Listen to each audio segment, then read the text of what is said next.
মানুষের জীবনে স্বচ্ছতার একটা আলাদা গুরুত্ব আছে। যদি আপনি নিজেকে স্বচ্ছ রাখেন তাহলে আপনার নিজেরও ভালো লাগবে, সামনের ব্যক্তিরও ভালো লাগবে, অন্যরকম প্রভাব পড়বে। কিন্তু একজন শ্রেষ্ঠ ব্যক্তি কিভাবে হয়ে ওঠা সম্ভব?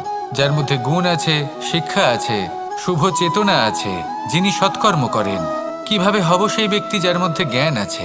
শুধুমাত্র স্বচ্ছ থাকলে তো তা হওয়া সম্ভব নয়। প্রথমে আপনাকে বুঝতে হবে যে মানুষের মধ্যে চারটি মূল তত্ত্ব আছে।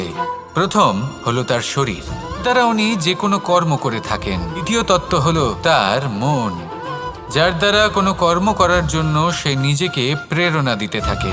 তৃতীয় তত্ত্ব হলো বুদ্ধি, যে কর্ম আমরা করতে চাই, যে লক্ষ্যে আমরা পৌঁছতে চাই, সেটা আমরা কিভাবে কোন পথে করব সেটা স্থির করা যায় বুদ্ধি দিয়ে। আর চতুর্থ তত্ত্ব হলো আত্মা। আত্মা হলো এমন এক তত্ত্ব যার কোনো সমাপ্তি নেই, তা হলো অজয়। কিন্তু এরও শুদ্ধিকরণের প্রয়োজন হয়।